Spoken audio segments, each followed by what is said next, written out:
Hola, soy Alex Couto, director de la Academia del Fútbol, y hoy hablamos de fútbol con Jacinto Ela. ¿Qué tal, Jacinto? ¿Cómo estás? Muy bien, rozando a la perfección como siempre. Me alegro. Muchísimas gracias por aceptar la invitación de venir a hablar con nosotros. Y nada, ya sabes, hemos hablado antes de empezar esta charla sobre las bases y sobre las características que vamos a tratar de conversar. Fundamentalmente lo que vamos a tratar es de improvisar una conversación, como si estuviéramos tomando un café, como si nos encontráramos dos viejos amigos en un momento dado a charlar de uno de los temas que más nos gusta, en este caso es el fútbol, ¿no? Y bueno, dado que hay una gran distancia entre tú como entrenador, que has empezado ahora, yo he empezado hace 25 años, y hay una gran Poca distancia, broma. tú como futbolista, que has llegado a la élite, y yo, que ha sido el sueño de mi vida y no lo he conseguido, pues evidentemente hay un desbalanceo importante, ¿no?, en este sentido. Pero bueno, vamos a tratar de llegar a puntos de encuentro y a puntos en común. Entonces, lo primero, ¿cómo te encuentras? Muy bien, porque como te he comentado, empecé accidentalmente a entrenar a un grupo de niños, benjamines, en el cual está mi hijo, porque como siempre en el fútbol base faltan entrenadores porque hay que dedicar bastante tiempo y el sueldo es simbólico, entonces es difícil encontrar personas que tengan ese compromiso y que tengan cierto grado de conocimiento, porque también vemos mucho que hay equipos que están en manos de juveniles, cadetes, que por muy buena intención que tengan, no son las personas idóneas para estar a cargo de la formación de niños. Pero bueno, no hay manos, hay que coger a quien sea. Entonces, esta charla me viene como anillo al dedo porque estoy descubriendo el fútbol desde otro punto de vista, con otras gafas lo estoy viendo, así que no tiene nada que ver con lo que yo viví como futbolista, es increíble, no tiene nada que ver. Y cuanto más indagas, más grande te parece el fútbol y más me arrepiento de no haber tenido la curiosidad de aprender fútbol, más allá de jugarlo. Esta es una de las características que yo siempre tengo con exfutbolistas, que siempre que llegan al punto en donde empiezan a razonar el fútbol desde una perspectiva diferente a su función y a su operatividad, encuentran que la pasión que tenían cuando eran niños y jugaban se multiplica con la pasión del conocimiento, que multiplica el deseo de saber más, ¿no? Porque es la realidad. El fútbol tiene una circunstancia que es muy interesante, y es que parte de un ámbito tan sencillo como es tomar una decisión y ejecutar una acción. Y a partir de ahí se abre un mundo tremendamente proceloso que nos lleva, a través de las interacciones de los futbolistas, más o menos estratégicamente condicionadas o más innatas, pero nos llevan a una estructuración de un equipo. Y esa estructuración de un equipo no deja de ser un proceso en donde un futbolista decide, actúa para que otro futbolista pueda decidir, pueda actuar y se genere una concatenación de situaciones que convierten desde un ámbito sencillo a ese equipo en un componente complejo, al punto de movernos en un ámbito de incertidumbre. Sí, has dicho que eso es lo que te estás encontrando en la formación de exjugadores que se pasan al mundo de entrenador, que no han tenido el conocimiento de eso, no les han enseñado o no han tenido la curiosidad, pero yo creo que hay jugadores que sí que han tenido esa curiosidad, Sí, pero en el fútbol se comparte todo menos lo importante, los vestuarios. ¿A qué me refiero? Que nadie comparte pequeñas ventajas competitivas que pueden ayudar a otros compañeros porque las quiere para sí mismo. Y ahora vemos jugadores como Xavi Alonso, como Xavi Hernández, como no sé quién, que posiblemente dentro del vestuario ya estaban interesados en el mundo del entrenador, pero o no encontraban el momento o el espacio o el interés de los compañeros para intercambiar ideas sobre eso, o quizás lo querían guardar para tener esa ventaja, porque al final eh, el futbolista compite contra también sus compañeros. Y creo que sería una muy buena opción acercar el conocimiento desde el punto de vista entrenador al futbolista en activo, porque creo que potenciaría mucho más, porque vemos cómo hay cursos de cómo ser mejor, mejores entrenamientos físicos, técnicas de entrenamiento, todo relacionado con el balón, pero la otra parte no se mete tanto y vemos en la NBA como los jugadores de la NBA entrenan un día jugando un partido, pero tienen bastantes jugadas que aprenderse. Es de bueno baloncesto, tienen que aprenderse muchas jugadas. No me refiero a que tengan que aprenderse la pizarra de jugadas tácticas, pero sí conceptos, porque son conceptos sencillos que al final fundamentos. fundamentos te abren un montón de posibilidades. Vemos como Guardiola todavía está enseñando a jugadores a recibir el balón. ¿Por qué? Porque fue un aprendizaje continuo y gracias al talento los jugadores pueden llegar a la élite sin saber nada. Sí, yo creo que hay un problema muy grande en ese sentido y es que, por un lado, hay una falta de capacidad de transmisión de los entrenadores hacia los futbolistas por el hecho de que hay que competir y competir implica ganar y no hay tiempo para preparar ese tipo de Uh -huh. espectros para que los Sí. futbolistas puedan ampliar su gama de posibilidades. En segundo lugar, está la presión de grupo, es decir, el hecho de que haya un jugador interesado entre 23 o 24 profesionales con el objetivo de competir, a veces parece como que ese futbolista quisiera llamar la atención para conseguir un objetivo personal, cuando realmente lo que está tratando de conseguir es una percepción diferente. Yo creo que el gran déficit de los futbolistas profesionales, por mi experiencia y por lo que he hablado con muchísimos de ellos una vez que han terminado su carrera, es el proceso de comunicación, de interpretar el fútbol de una manera más abierta. Es decir, olvidarse de su posición, olvidarse de su puesto, olvidarse de su función y empezar a entender el juego como un todo. Y eso, como no tienen necesidad, no lo desarrollan. En el momento en que tienen esa necesidad, se empieza a multiplicar, porque date cuenta de que no solamente es fútbol, es capacidad cognitiva. El futbolista tiene que entender lo que hace.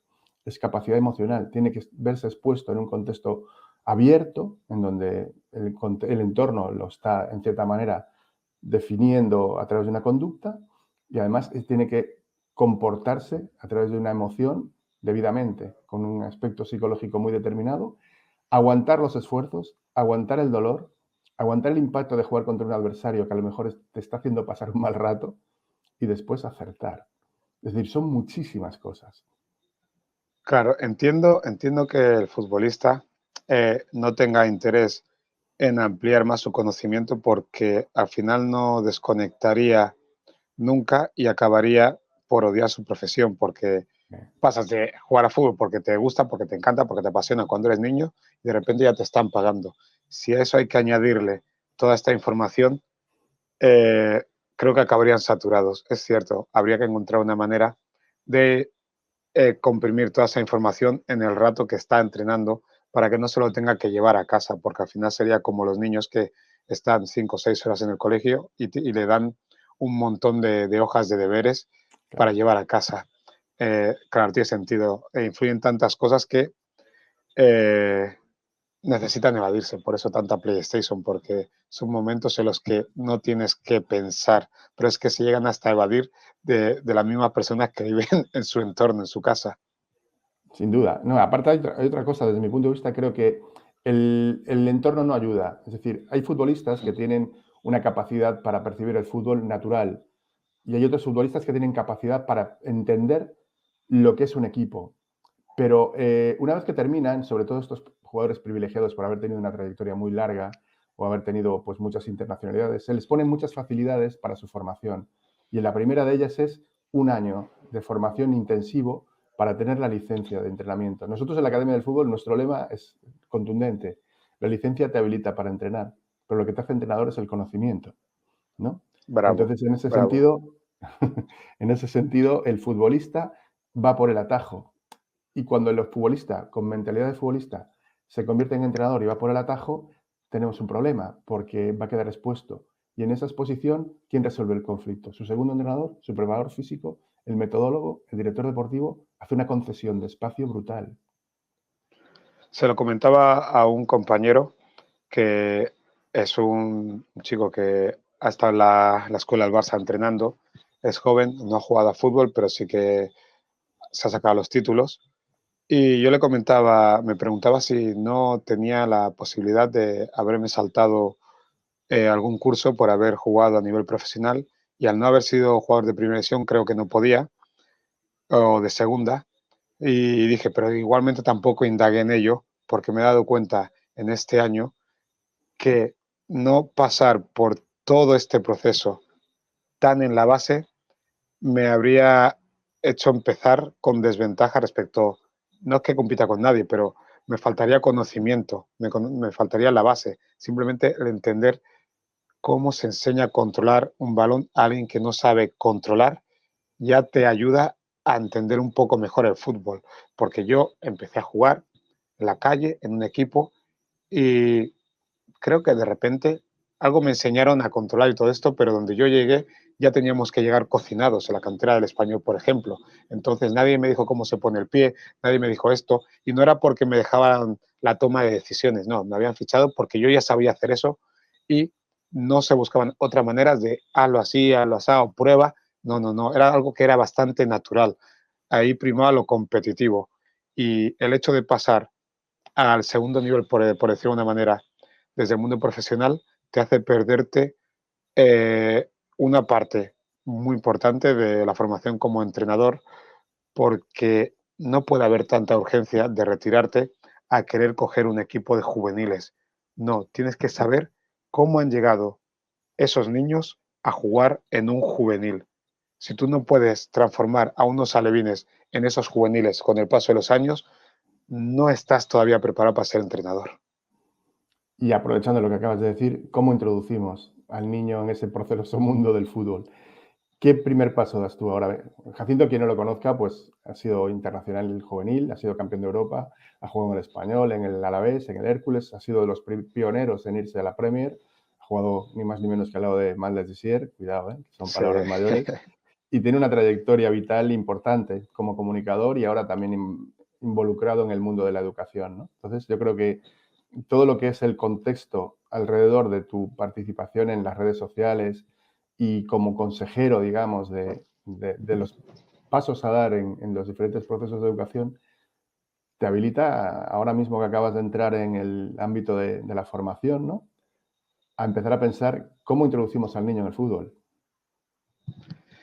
Sí, es interesante porque recuerdo los primeros entrenamientos, la temporada pasada eran benjamines de primer año, 8 años, y planteo ejercicios que me sonaban a mí, que yo había hecho, y no funcionaban de ninguna de las maneras porque no estaban preparados. Yo lo veía muy sencillos, pero es que ni los tiempos a la hora de arrancar, de llegar al balón, de los cruces y de todo. Yo estaba haciendo todo lo que me sonaba pensando que eso era suficiente y estaba muy lejos. A raíz de entrenaros el año pasado, de ir leyendo este año, me han pasado libros, he leído cosas tuyas, te he escuchado a Ignacio Benedetti, he escuchado a Rubén Rossi. Todo parece pura teoría, pero hey, hey, hey, hey, que la teoría tiene un porqué, que esto no es humo. Y entonces te das cuenta de que todo tiene su proceso, porque cognitivamente, psicomotrizmente, no están preparados para ello, Un aunque tú lo problema veas muy ese. sencillo. Entonces, tienes que decir, echa el freno. Aquí no hay prisa para nada. No hay prisa para nada. Tiene esta edad y hasta esta edad se pueden hacer esto y tienes que ir introduciendo elementos nuevos, pero no esperes que a final de año la evolución sea esta. Quizás la evolución no la percibes, pero este año han empezado la temporada y dices, wow, en el verano o han estado entrenando o han asimilado cosas que empezamos a trabajar la temporada pasada o con el entrenador que también tenían antes, que era mucho más formador que yo porque sí que tenía conocimiento, aunque era un chaval de 22 años. El equipo jugaba de cualquier manera, pero los entrenos que él hacía no eran mi estilo porque eran demasiado analíticos, pero les ha funcionado.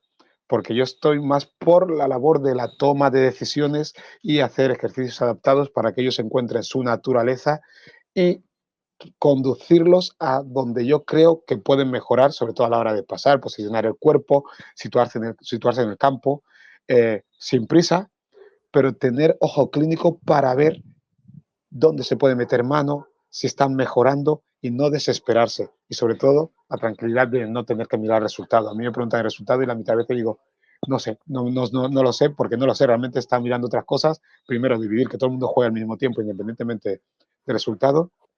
Y segundo, ver cómo están interactuando. Intento intervenir lo mínimo posible cuando tienen el balón, porque al final se saturan. Los padres también quieren decir, toca, pasa y todo esto.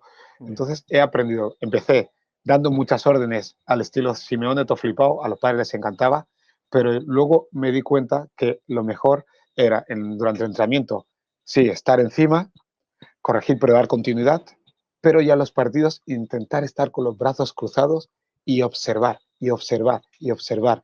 Y entonces es, vale, el lunes, el miércoles, el viernes iremos trabajando estas cosillas que he visto que esto está saliendo bien, vamos a potenciarlo y estas carencias vamos a intentar encontrar ejercicios para reconducirlos, pero no esperemos milagros, son pasos muy pequeños. Sin duda, yo creo que lo que acabas de decir es la clave, sobre todo la última parte de la observación. Es decir, nosotros somos, como entrenadores, tenemos dos obligaciones. Por un lado, darnos cuenta de las cosas y, en segundo lugar, comunicarlas. Entonces, entiendo que con niños tan pequeños, yo no he entrenado nunca niños tan pequeños. Yo he entrenado niños de 15, 16, 17, 18 y a partir de ahí, chicos de Que ya te filiales y llegan demás. formados por otros. Sí, bueno, pero deformados también. Y lo que tienes es Ujú. que ser el puente de esa limpieza, ¿no? De esa Ese, reconfiguración. ese, ese es mi objetivo. Mi objetivo es que el que los coja la temporada siguiente por lo menos tenga una base para trabajar. Que no lleguen y diga, pasado. Eso no puede pasar y eso tiene que ser el objetivo de todos los entrenadores en la base, es entregarlos mejorados, mejor que de como llegaron en septiembre. En junio tienen que salir mejores jugadores a nivel futbolístico y a nivel personal y colectivo, que sepan relacionarse y que tengan, que acaben sintiendo que les gusta el fútbol. A todos no le va a gustar, pero por lo menos que no haya sido un año que lo hayan pasado mal. Uno tiene que estar atento de que un jugador no lo pase mal especialmente, porque cada carácter es muy diferente y tienes que saber Sí, si está jugando porque le gusta, si aunque se le dé mejor o peor, lo disfruta, y si no lo disfruta, buscar la manera de que lo disfrute. De hecho, tengo un par de niños japoneses que me están dando una alegría que no veas. Uno que en principio no tenía las cualidades para jugar a fútbol porque psicomotrizmente todavía no estaba tan desarrollado y luego no entiende el idioma. Pero esta ya, semana jugamos un partido y de repente está haciendo cosas que hemos explicado que yo pensaba que no me entendía en el entreno porque el idioma no lo domina nada, 15-20%. Y veo que hace el control como le he explicado, el pase lo intenta hacer como tal, digo, wow, es maravilloso. Entonces dices, ya tengo ganas que llegue el entreno para seguir trabajando con ellos porque si él me entiende, los demás también.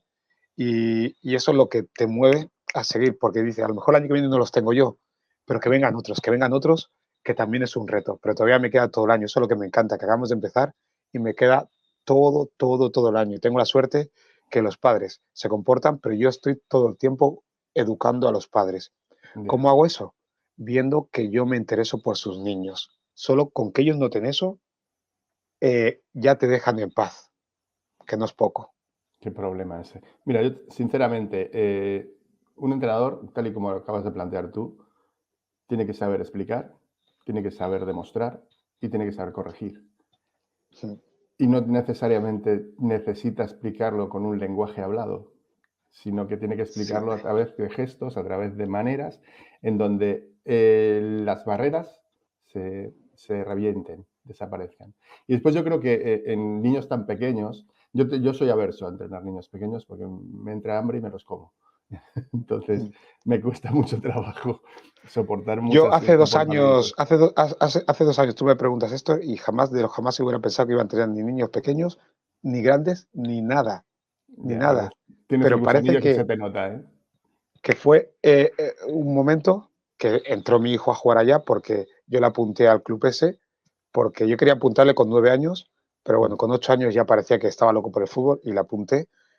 Y ahí siempre faltan padres y se enteraron que yo jugaba y no querrías entrenar ni a un equipo tal y cual.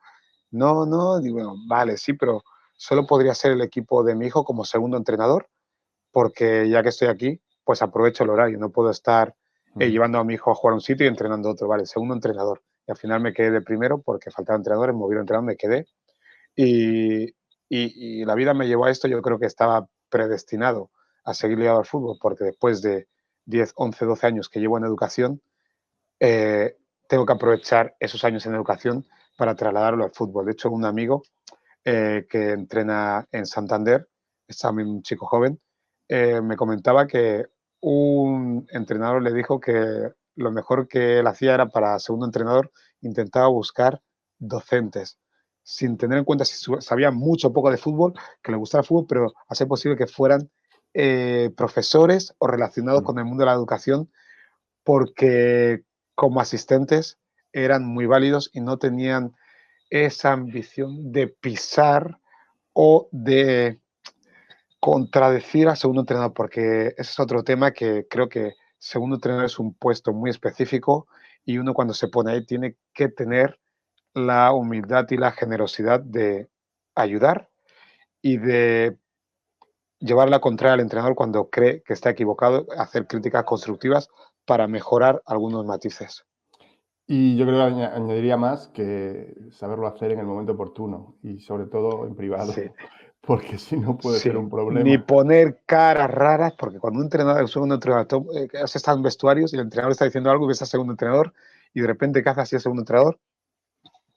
Dices, ni el segundo entrenador se lo cree. Los jugadores Lo ven. no hace falta que sean expertos en lenguaje no verbal, detectan si están a la par, si el otro confía, si cree lo que está diciendo, lo detectan y van a la yugular y de repente van al segundo entrenador y le dicen en el estiramiento, el míster no se entera de nada. Y si tú no cortas ahí como segundo entrenador, Sí, ya los está. jugadores ya te han comido la tostada. ¿Eh? Sí, ya te Te la pegan han la matrícula comido. y Es adiós. como si tu hijo te habla mal de tu madre, de su madre, y tú no le dices, es tu madre. ¿Cómo que tu madre es tonta con tu madre no se entera nada? Echa el freno, chaval, echa el freno. Sin Si duda. no, se pierde respeto. No, eso es un problema grande que es producto de la convivencia. Por eso quizás la docencia lo que te da es experiencia en el saber estar y sobre todo en el percibir las cosas de otra manera. Yo personalmente, te digo la verdad, para mí, en el trabajo de un entrenador de niños, da igual que sea 8, de 12, 14, lo primero es el divertimiento. Lo segundo, que Sí, tengan presencia. Lo sí. tercero, lo tercero es que Cuando jueguen dices que bien, tenga presencia, ¿a qué te refieres? a que se sientan partícipes del juego. Sí, Aunque no sean muy protagonistas, que ellos se sientan partícipes del jugar. sí, Después, que jueguen bien. Y jugar bien significa que hagan lo que su cuerpo les pide y que lo que hagan lo que sí, sus sí. compañeros les piden y que hagan lo que los rivales no le piden. No, solamente con Pausa, aprender pausa. eso, Hacer lo que su cuerpo les pide. Todo esto lo voy aprendiendo ahora porque de repente me he dado cuenta que estaba corrigiendo a un niño de 9 años porque yo creo que puede hacer otras cosas y su cuerpo le está pidiendo otra que a mí me parece que estás malgastando posibilidades para jugar mejor. Pero luego termina el entrenamiento y estoy en casa y pienso, hoy mismo lo pensaba, ¿y por qué no dejo que Leo siga en su mundo ahí escorado en la banda derecha esperando que le llegue un balón? Porque luego recibe el balón y hace peligro. ¿Por qué tengo que obligarle a involucrarse en el juego cuando una de las virtudes de los futbolistas muchas veces a nivel posicional es mantener la posición para fijar al rival? Si no le marcan, se va a quedar solo. Y digo, a mí no me hace falta que él vaya ahí a defender porque con los que tenemos es suficiente, más en este nivel. Y entonces, esta semana le voy a decir todo esto que te dije, mañana se lo voy a decir, si tú estás cómodo ahí, quédate ahí. Ok, quédate ahí. Pero eso te cuesta verlo muchas veces porque el ego claro. te hace creer que puedes corregir todo, que tienes O todas el, las que, o el, herramientas. el exceso de intensidad a la hora de valorar las cosas, también el deseo, Sí, ¿no? También te lleva... Hombre, yo creo que lo último que tenemos que valorar es ganar. Porque ganar sí, es una consecuencia. Y aparte de eso, yo sinceramente, en un equipo de niños, ya te digo, para mí es lo mismo 8 que 10 que 12 que 14, porque empezarán a terminar de formarse físicamente a los 16 15 años y a partir de ahí entramos en otra teoría y en otra claro. funcionalidad. Hay que tener claro, sobre todo cuando los entrenas, que no son futbolistas, son niños que juegan Exacto, a fútbol. exacto. Y aparte que juegan al fútbol para divertirse. Y 100%. tú te diviertes cuando juegas bien. Y juegas bien cuando te enseñan a jugar Sí. bien. Y Cuando tú aunque sabes las pierdan y reglas. jueguen bien, se divierten. Exactamente. Y aparte evolucionan, porque si tú, como niño o como entrenador de niños, eres capaz de transmitirle a esos niños 4 o 5 patrones de comportamiento, con esos 4 o 5 patrones de comportamiento van a resolver un montón de problemas. Primero, el niño tiene que saber que cuando tiene la pelota es protagonista y tiene que Sí, tomar una decisión, individual o colectiva. Si es individual, tiene que desbordar a un rival. Si es colectiva, tiene que hacerle llegar la pelota a otro compañero. Es decir, tiene que tomar una decisión que es elegir. No, no se le pide entonces, ¿tú que... qué recomiendas? ¿Tú recomiendas trabajar durante un año 3 o 4 patrones de Esto que te estoy diferentes diciendo, maneras sí, sí, para integrarlo? sí, esto que te estoy diciendo, que si al cabo de un año entrenando un niño entiende que cuando tiene la pelota es protagonista y tiene que decidir una acción que es individual o colectiva. Si es individual, la resuelve correctamente porque hace el gesto técnico correcto, es un logro. Y si es colectiva, si es capaz de hacer llegar la pelota a otro compañero, es un logro. No se le pide elegir la mejor opción, se le pide elegir una. Y después lo otro, lo más importante, si en ese proceso de regate o en ese proceso de pase se equivoca, que aprenda inmediatamente a cambiar el chip. Porque en el Sí, momento en que se está jugando al fútbol, se juega al fútbol desde dos vertientes. Cuando tengo la pelota soy protagonista para atacar y cuando pierdo la pelota, sobre todo si la pierdo yo, soy protagonista para defender. Una vez hecho esto, una vez entendido esto, con los principios fundamentales básicos de la entrada, la temporización, el pase, el control y el regate, una vez entendido eso, entiendo que es fundamental comprender la movilidad en el espacio. Yo tengo un equipo, tengo un compañero con balón y yo no tengo el balón. ¿Cuál es mi función? Si estoy cerca, darle una solución. Y si estoy lejos, prepararme para dar una solución a terceros. Tan sencillo como eso. ¿Y dónde están los espacios? Eso es tu función. Los espacios siempre, desde el equipo alevín hasta la final de Champions, están en el mismo sitio, entre adversarios y entre líneas. Desde el momento en que el niño aprenda eso, siempre. nuestra función es esa. A partir de ahí, dejarles hacer lo que ellos quieran, porque ellos están Eso decidiendo. es lo que le intento enseñar. Bueno, les estoy enseñando. A mi hijo es uno de ellos, que cuando va a regatear, va directo a por el tío. Y digo, no, no, no, vete por donde no está él. Claro, vete por donde no está él. Se choca, pobre. Claro, para un lado o para otro. Y a veces lo entienden, pero tienen la referencia porque como ven tantos vídeos de YouTube que tienen que atravesarlos y Ya. humillarlos y dejarlos sentados con un caño y con todo. Y dicen, no, no, a Messi no le veis haciendo eso. Messi intenta ir por donde no está el tipo y el tipo cuando ya ha pasado es cuando tira la pierna, pero vete por donde no está. Hay que ser un poco como los que, los que van con los esquís y se tiran por las colinas entre los Sí, árboles. en el Ellos no slalom. van esquivando árboles, el slalom. Ellos van entre los árboles. Claro, esa es la solución. No, no hacen nada más que eso. Los árboles están ahí y ellos van entre los huecos. Haced eso, haced eso. Sí, sin duda. Yo de verdad te digo que nos complicamos muchísimo la vida. Queremos hacer grandes estrellas cuando las grandes estrellas salen a partir de 18 años. Es decir, esto es Exacto. como cualquier carrera. Es decir, si tú estudias medicina, aunque tengas una gran predisposición a ser médico a los 14, a los 16 o a los 18, tú eres médico cuando empiezas a ser médico cuando entras en la facultad. Sí, Y terminas siendo médico cuando te vas de la facultad con un doctorado en la mano para empezar a practicar la medicina. Es decir, serás médico cuando la hayas practicado y por tus manos no se haya muerto la gente, sino que se haya sanado, ¿no? En el fútbol yo creo que es igual. Hasta los 18 años eres una persona que juega al fútbol con más o menos talento o con más o mayor capacidad de poder, mayor o menor capacidad de poder llegar a la élite, pero serás élite cuando llegues. Por eso adelantamos muchísimos pasos y antes que hablabas de los padres, yo creo que tenemos que saber manejar muy bien en todos los ámbitos, porque ahora yo creo que en el ámbito profesional también, la expectativa del padre con respecto a la expectativa del hijo, o en el fútbol profesional, la expectativa del representante con respecto a la expectativa del representado. Entonces, porque no coinciden muchas veces. Y con respecto a la educación, yo te digo la verdad, yo abandoné por completo el fútbol formativo porque me joder. cuesta mucho trabajo empatizar con los padres. Y yo soy padre, y he sido padre, y me he visto en el otro lado, y realmente no entendemos nada. Es decir, no entendemos nada. Somos una parte como padres del proceso de divertimento de nuestros hijos. Y a veces es mejor no estar que estar. Tú tienes ya una edad, yo también tengo más edad que tú. Yo cuando jugaba al fútbol mis padres no me venían a ver. Y cuando me venían a ver era una ilusión. Pero yo cuando estaba Sí, jugando en el parque o en la calle, no había padres. Hoy en día están los padres y todas las madres en los entornos en donde los niños juegan, con lo cual no sí, pueden manifestarse tal y como son. Pues si por encima, en los entrenamientos, que estamos tecnificando y retecnificando, que estamos marcando los caminos, pintando de flechas, pintando de conos, tenemos a los padres viendo el entrenamiento y dando un feedback al final del entrenamiento o al llegar a casa que no se corresponde con el feedback del entrenador y con el sentimiento del niño, pues lo que estamos es acelerando el momento del abandono. Y a mí eso me molesta me gusta esto muchísimo. que dices. Me gusta esto que has dicho, de que los niños van al parque, los padres estábamos presentes y tal, y a mí no me lo explicó nadie, pero yo con mi hijo en verano vamos casi todos los días a la cancha y durante el año ya como hay entrenos, algo menos. Pero en verano que vamos siempre, porque no está al lado de casa, él juega ahí y yo automáticamente, yo ya hago mis cosas.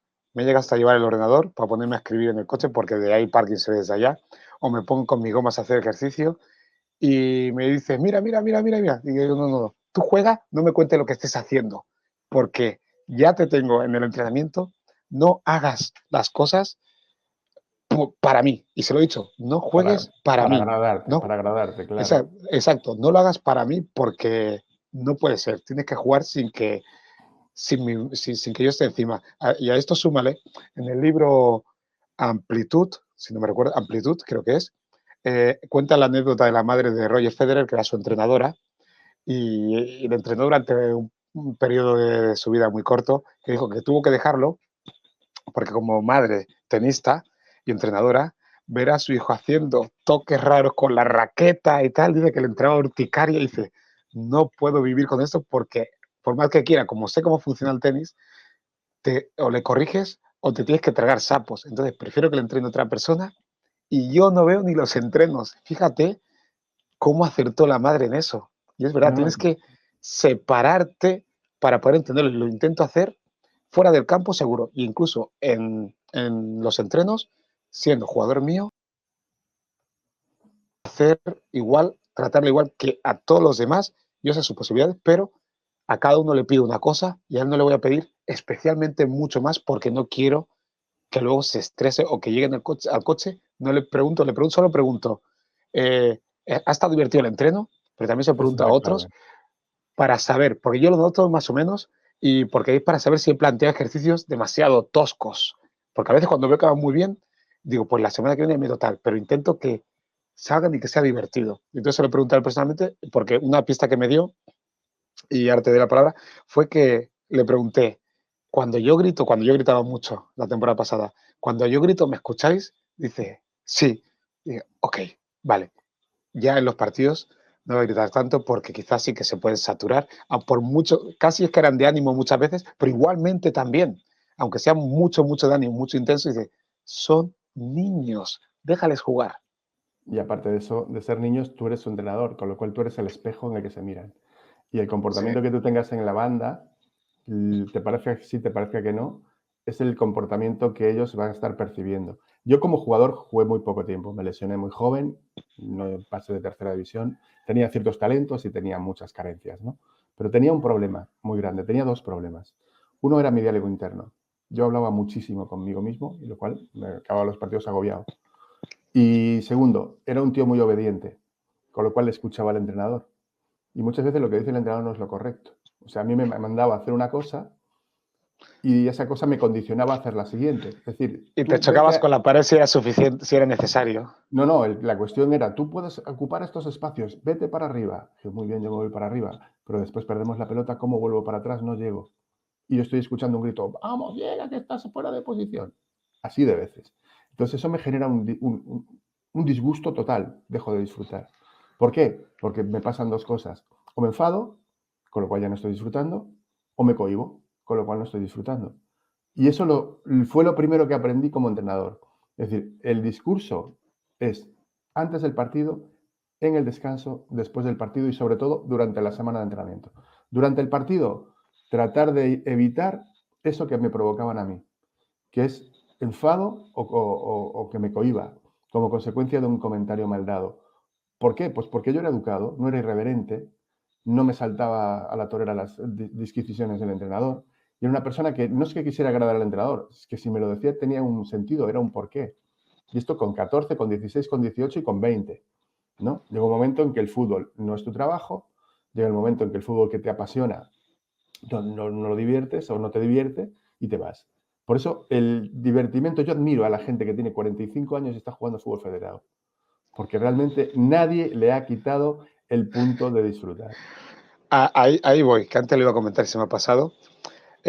Cuando hablamos de que los niños juegan para divertirse, ya lo intuía, ya lo sabía, pero me quedó me quedó corroborado cuando he estado jugando. Juego con los padres los lunes y tú estás jugando con ellos y dices, wow, con lo mal que estamos físicamente, algunos peor que otros, lo bien que lo pasamos. Y creo que la esencia de fútbol es esa, que al final la gente lo que quiere es jugar a fútbol, no llegar a primera división. Cuando alguien dice que sueña con llegar a primera división, se refiere a que le gustaría cerrar los ojos, abrir los ojos y estar jugando en primera división.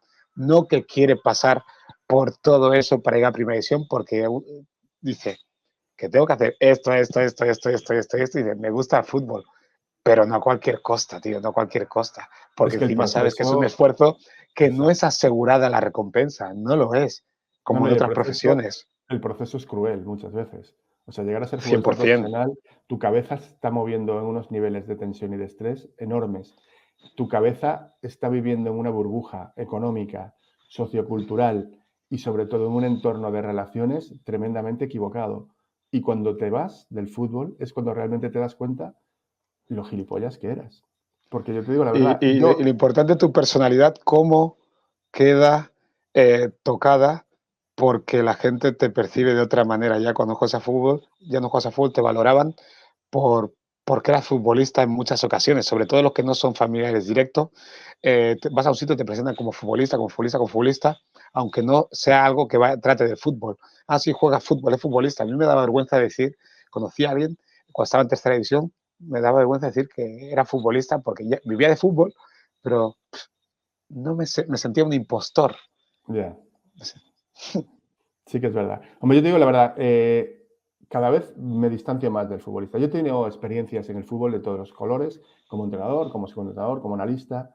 He tenido la oportunidad de trabajar también en el ámbito de la consultoría, de la dirección.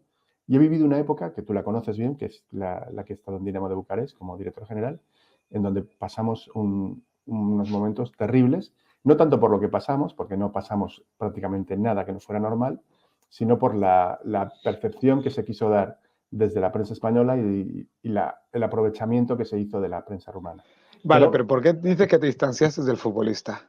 por su conducta, por su carácter. A medida que Eh, fui experimentando eh, vivencias en el ámbito del fútbol profesional, el futbolista profesional se me fue alejando y quise relacionarme cada vez menos con él y me fui relacionando más con entrenadores, médicos, preparadores físicos, directores deportivos, directivos, medios de comunicación.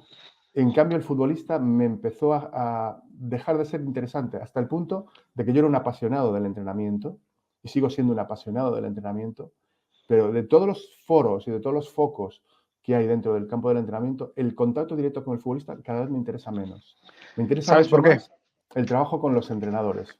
Dime por qué. ¿Sabes por qué? Bueno, el futbolista eh, está en un periodo, ser futbolista es estar en un periodo de supervivencia continua. Sí, El compromiso es consigo mismo y no con las personas que trabajas. Yo he estado en equipos, he tenido una relación excelente con los fisioterapeutas, con los delegados, con los sutilleros, con los cocineros. Me he ido de ahí y no he vuelto a hablar con ninguno. Ni me ha picado la curiosidad de llamarles, ni nada de nada, a pesar de que eran las personas que mejor me trataron. ¿Por qué? Porque el fútbol te mete en un sitio, te saca de otro y te dice de alguna manera, esta gente no son tus amigos, esta gente son compañeros o son personas que van a hacer lo posible porque tú estés bien mientras estés aquí. Pero ya está.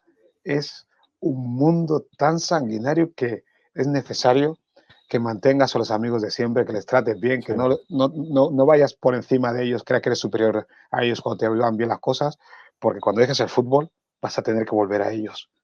Vas a tener que volver a ellos Sin duda. porque al final es lo único que tienes, por eso hay que cuidarlos. Pero hablando de esto, Jacinto, tú que has jugado al fútbol ya a un cierto nivel de exigencia, ¿qué se siente cuando juegas en un equipo con un alto nivel de pertenencia? Cuando eres aceptado en ese equipo. Porque Eso eso solo es me ha un pasado en el producto, español. vale, eso es un producto que te queda y que te cala, ¿eh? Ojo, que eso queda para siempre. Eso solo me ha pasado en el español. Entré con 13 años, me fui con 19 estuve prácticamente siempre una categoría o dos por encima. De hecho, los 2 últimos años de juvenil los jugué en el Español B con 17 años, 18, 19. Ascenso de tercera a segunda B, playoff de ascenso de segunda B a segunda A, y un sitio que era mi casa, un sitio donde estaba bien tratado, querido, mimado. Era la esperanza de los aficionados y del club. Los últimos 6 meses no se me presenta oferta de renovación. Cuando venía jugando, era internacional con las categorías inferiores de España. De hecho, el último partido que jugué como jugador del Español, estaba llevando la camiseta de la selección española. El último partido con el Español, quedamos campeones de la Copa del Rey Juvenil contra el Real Madrid. Mi último partido fue eso. No me renovaron, nadie sabe por qué. Y eso fue un mensaje. 6 años ahí y te vas. Y un sitio donde te quieren, te vas así, no sabes por qué. Te das cuenta que el fútbol es eso, de 0 a 100, del cariño a la indiferencia, no depende de nadie en concreto, no lo sabes, y empiezas a desconfiar de todo el mundo cuando te vas. Ya. Empiezas a desconfiar de todo el mundo a todos los sitios donde vas. No sientes el apego, no lo sientes porque sabes que se acaba. De alguna manera lo sabes, siendo un tío de 20 años, estás aprendiendo unas situaciones emocionales que en el momento no lo sabes, pero lo estás practicando, y es al desapego a los sitios. Estás un año, lo das todo, sufres, disfrutas, te vas, abres otra puerta, esta es mi nueva casa. Hola, ¿qué tal estáis? Sí, pero bueno, yo te digo la verdad, yo te voy a contar mi experiencia. Yo he vivido esa sensación de desarraigo en muchos sitios y también esa indiferencia con respecto a las personas, pero también he vivido lo contrario. Y es lo que me hace sentir que el fútbol es especial. Y es lo que me ha impedido 100%. que me abandone el fútbol, o sea, que abandone el fútbol. Pero he ido canalizando mis energías en donde me interesa. Yo, por ejemplo, con el ejemplo de Dinamo, que sabes que tú eres de las personas que me ha llamado cuando estaba en Bucarest y has estado pendiente de todo el ruido De la mediático. situación, sí. Sí, que ha sido desagradable, pero no por nosotros, sino por los contextos que se han generado por terceras personas y que, bueno, no vamos a hablar aquí. Pero a mí me han pasado detalles espectaculares en Dinamo, al punto de que yo soy un dinamovista ahora. Y después de lo que mal que me trataron aparentemente y de los problemas que tuvimos por allí, a mí me pasaron cosas alucinantes que me hacen sentir ese equipo y esa ciudad como si fuera mi casa. Y te explico por qué. Yo llegué allí con todo el lío montado. Había unos líos tremendos. El primer partido que voy a llegar, que voy a ver al estadio de Stefan Chelmare, un estadio vetusto, un estadio viejo. 2 horas antes hacemos la presentación oficial de mi persona como director general y con el resto del elenco de compañeros. Una rueda de prensa complicada, desagradable. Yo ahí ya percibí que no estaba siendo maltratado. Pero llegué al estadio y subimos las escaleras y bueno, en las escaleras había un pasillo enorme con un montón de fotos en la pared. Mientras todo el mundo estaba en el antepalco y todo el mundo estaba hablando, yo me quedé a ver las fotos, porque a mí me apasionan ver las fotos de equipos viejos. Y en esto que había un grupo de señores mayores allí al fondo del pasillo. Y vinieron dos a hablar conmigo. Y empezamos a hablar de las fotos. Y empezamos a valorar la época. Y uno de ellos me dijo, este partido fue terrible. Me acuerdo que este partido fue terrible. Y yo, claro, yo sabía con quién estaba hablando, pero ellos no sabían que los había conocido. En ese momento estaba hablando con Gigi Multescu, una de las grandes leyendas de Dinamo, y con Joan Marin, el gran capitán del Dinamo en el 83, que jugaron la semifinal contra el Liverpool de la Copa de Europa, ¿no? Y estuvimos hablando todo el rato. El señor Joan Marin se fue a hablar con la televisión y me quedé con el señor Multescu, ¿no? Y estábamos hablando, mirando las fotos, estábamos comentando, y él se quedó sorprendido de que yo sabía muchas cosas de Dinamo. Claro, él no sabía que yo había escrito un libro que todavía está sin publicar, que es La Bull Room, en donde traté las semifinales de Dinamo con Liverpool a plenitud. Y se quedó asombrado. Y cuando estábamos llegando al final del fondo, me dijo, me agarró así del brazo, muy emocionado, porque se emocionó, y me dijo, usted es un perro. Digo, ¿cómo? Usted es un perro. Sabes que el escudo de Dinamo son 2 perros, de Ah, Duecani. no lo sabía. Bueno, pues son 2 perros. Y me dijo, usted es un perro y no lo sabe. Usted en estos momentos acaba de ser aceptado. Usted pertenece a este equipo. Yo me quedé alucinado. Cuando llegamos al coro de señores mayores, eran señores de 60, 70 años, dijo Multescu, uno di noi. Y todos me dieron la mano. Me dio la mano Andone, Marginian, Salnar, Eftimescu, todos leyendas del equipo. Leyendas del equipo. Y cuando me marché, porque yo fui despedido No fui despedido. Me fue derogada la firma por una guerra entre accionistas para que yo no tuviera protagonismo dentro del equipo. Cuando yo me fui, viví la otra vertiente. Es decir, hay dos vertientes emocionales en un equipo profesional. Una son sus leyendas y otras son su afición. Cuando a mí me despidieron, recibí dos llamadas de teléfono. Una llamada que era del hermano del gran capitán era Catalín Hildán, y eran los representantes de la rama más radical del equipo. Y me llamó para pedirme perdón por mi despido. Y al día siguiente me llegó al hotel un señor enorme, de 2 metros, que era el jefe de las brigadas más radicales del club. Y me llamó a la recepción y me dijo, usted se va, pero se va como se tiene que ir, como un perro. Por eso te preguntaba, como un perro para bien, porque era fui aceptado por la gente. Y después está la afición. Por eso te preguntaba si fuiste capaz de jugar alguna vez en un sitio en donde te sintieras parte. Yo tenía una costumbre, que no era una buena costumbre, que era salir a pasear. Y mis compañeros me decían, Alex, es peligroso, te puedes cruzar con radicales, te pueden perseguir, te pueden... Oye, en todo el tiempo que estuve en Bucarest, me pateé la ciudad por completo. Nunca ni un aficionado, ni un radical, nadie se dirigió a mí para decirme nada malo. Solamente una vez uno me dijo, los españoles tenéis que marcharos. Y yo le dije, ¿y yo?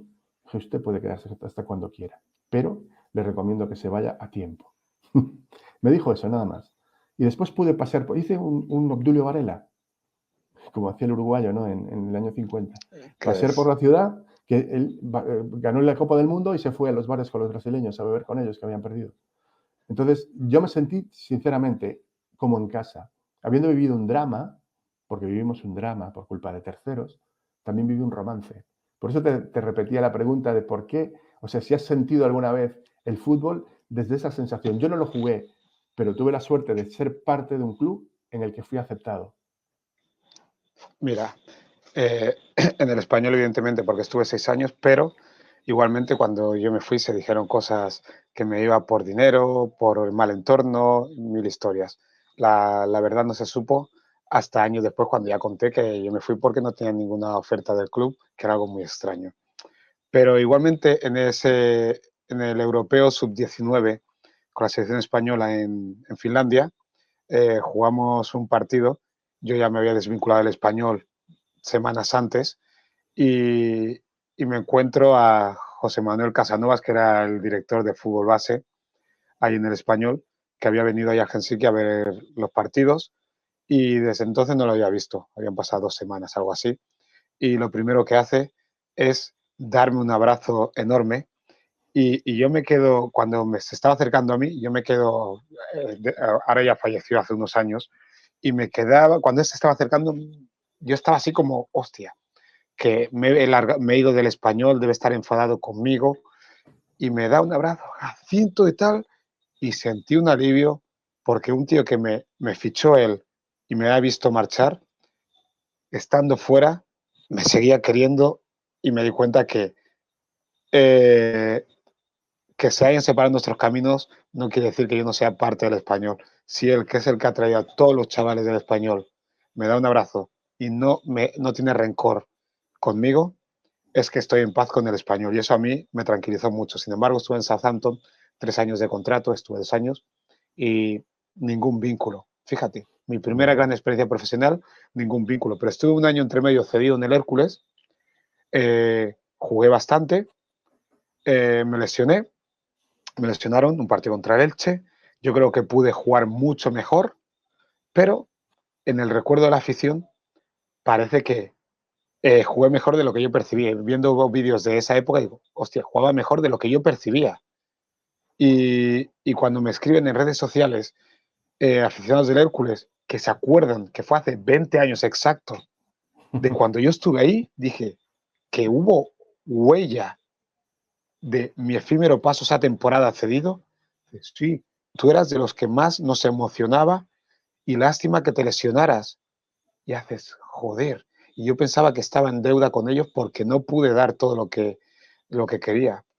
Y ya para añadir a este capítulo, hace unos meses fui al Estadio del Español en primavera pasada a ver al primer equipo y que 2, 3, 4 personas en la grada. Jacinto, yo te iba a jugar, te iba a ver jugar cuando estabas en el Español B y qué bien lo pasábamos. Y te das cuenta que valió la pena todo eso, porque cuando me han dicho esas cosas a lo largo de los años, entonces automáticamente me flasheaba y yo recuerdo cuando salíamos de jugar los partidos ahí con el Español B, había gente que son los habituales que van a ver fútbol base, eran muchos, veo a toro pasado, veo en retrospectiva esas caras y digo, claro, nos miraban, me miraban con los ojos con muchísima ilusión porque lo pasaban bien. Adultos que lo pasaban mucho mejor viéndonos a nosotros que lo que podía ser el primer equipo, porque al final nos veían como hijos, porque nos habían visto jugar desde infantiles Claro. hasta casi profesional. Entonces, éramos parte de sus vidas. Qué curioso. No, sin duda. Por eso te digo que hay sensaciones y emociones que transmite el fútbol que al final te las llevas para la vida. Y esas sensaciones y esas emociones después las tienes que proyectar como entrenador, o como dirigente, o como lo que tú seas. ¿Quién era tu ídolo cuando eras pequeño? Tuve el primer gran ídolo, creo que fue Risto Stoikov, pero por suerte cambié de ídolo porque me llevaba por la cara la calle de la amargura el hecho de imitarle, porque esas protestas y todo esto, con un chaval de 12, 13 años, al final eres un tormento para tu club, para los árbitros y para todo. Y entonces ya me fijé en George Weah, porque en el año 95, 96, no recuerdo mal, fue Balón de Oro, Sí, y tener un referente africano para mí eso era muy importante, un chico negro español, ver que un africano consigue un Balón de Oro era todo, era todo. Y mi primer gran ídolo fue George Weah, por lo que representaba, por su papel en Liberia. Yo, nacido en Guinea Ecuatorial, veía el símil en Weah porque era un país pequeño a nivel futbolístico, un al país de igual que esclavos, Guinea, además con una país de historia esclavos, súper. exacto. Exacto. Yo quería hacer algo así en Guinea, tener esa influencia en el fútbol de Guinea. Y al final no se dio, a pesar de haber jugado con la selección de Guinea, pero mi ídolo absoluto de fútbol fue Thierry Henry porque yo estaba jugando en el Southampton, no jugaba nunca, pero la cantidad de fines de semana que me dio de alegría y de inspiración fueron continuos en la temporada esa. Desde la 2001 hasta la 2004, pero sobre todo la temporada esa que era 2003-2004, que fue el Arsenal de los Invencibles, a mí me motivaba para ir a entrenar porque sabía que otro fútbol era posible. Ten en cuenta que yo estaba en el Southampton, que todavía era balón largo peinar Sí. y segunda jugada con James Beattie de delantero, que prefería que se la pasen al cuello que a los pies, imagínate. Yo vivía desubicado con esto y solo soñaba que todo el fútbol inglés se contagiara del Arsenal de Arsène Wenger, Wenger. porque yo creía que yo encajaba mucho más en eso. Lástima que se retrasó bastante ese contagio en el fútbol inglés, porque si no hubiera tenido más cabida. No tenía salida yo en otro equipo de First Division ni nada, porque mi fútbol no se había transformado al fútbol inglés porque no podía ser con mi estatura y mi estilo de juego. Ya renuncié bastante a mi fútbol por intentar encajar y al final me encontré en tierra de nadie. Un jugador que era estilo eh, Joaquín, por decirlo de alguna manera, que intentaba llegar a la línea de fondo y centrar, o Vicente, era lo que más me gustaba. A mí en Southampton me decían, no, no hace falta que llegues a la línea de fondo, centra la línea 3/4 con rosca. Entonces ya había Suéltala perdido. antes. Claro, mi diferencia la había perdido ahí, porque no era centrar lo mismo de allá, dejabas de hacer un regate de más y intenté encajar. El desequilibrio que provocas no lo provocas. Claro, entonces renuncié a parte de mi esencia para encajar y al final ni fui yo ni fui ellos. ¿Y en tu casa cómo vivieron tu etapa futbolística? ¿Tu madre, por ejemplo? Eh, no lo sé muy bien del todo porque estaba lejos, pero lo importante es que cuando me veían no me preguntaban cosas de fútbol. Importante. Consejos futbolísticos no existieron, no existieron. Por parte de mi representante, que era mi primo, 12 años de diferencia de edad, así que se podía considerar como tío, nunca me estuvo alabando, nunca se hizo fotos conmigo levantando trofeos en los torneos a los que iba. Eso es importante, creo. Las veces que me recriminaba algo eran por problemas de comportamiento, de protestas al árbitro o de actitudes antideportivas. Por todo lo demás respecto al juego, no me dijo nunca nada y a pesar de que mucha gente decía que mi primo fue mi cáncer a nivel de representante y tal, digo, él podía saber lo que sabía, pero por lo menos no se olvidó que yo era un familiar y al margen del futbolístico, me ayudó a formarme como persona y a la larga, cuando he sido padre, me he dado cuenta Hmm, de que todo lo que hizo, lo hizo por el bien de Jacinto persona más que el bien de Jacinto futbolista, porque a futbolista. nivel de Jacinto futbolista, siendo familiar, tienes que escoger a veces qué es lo mejor para la persona y qué es lo mejor para el futbolista. Y además tienes que rendir cuentas a la familia. Y no es fácil, no es fácil. Yo creo que pasó más estrés él que yo en muchos momentos de mi carrera porque tenerte de representar y no tener equipo o tener que enviarte a un sitio u otro, no creo que sea fácil de todo. Creo que lo mejor es tener un representante que no sea de tu familia y ser lo más profesional posible para tomar decisiones a nivel de negocios, porque el fútbol es esto. Al final es Yo un creo negocio y que hay que ser profesionales. este dato tienen que tomarlo los padres, vamos, a Distanciarse, no fuego. tienes que salir en la foto cada No, vez, no, no. no tienes que salir en la foto, no. No Gestionar la puedes carrera dejar de de tu ser padre hijo, porque lo haces huérfano, exactamente, lo deja huérfano. exactamente. No, no, no puedes gestionar la carrera de tu hijo. Estás implicado emocionalmente en una Sí, cantidad de cosas que no puedes aislarte del interés personal. El interés personal de un representante es llevar al representado al mejor lugar posible, ganar el mayor número de dinero posible, sacar la mayor sí, tarifa posible sí, y que ese sí. futbolista esté en el lugar adecuado para dar lo mejor de sí. Un padre Y, mira por y si otras está lo cosas. emocional entre medio, Exactamente. Es un problemón muy grande.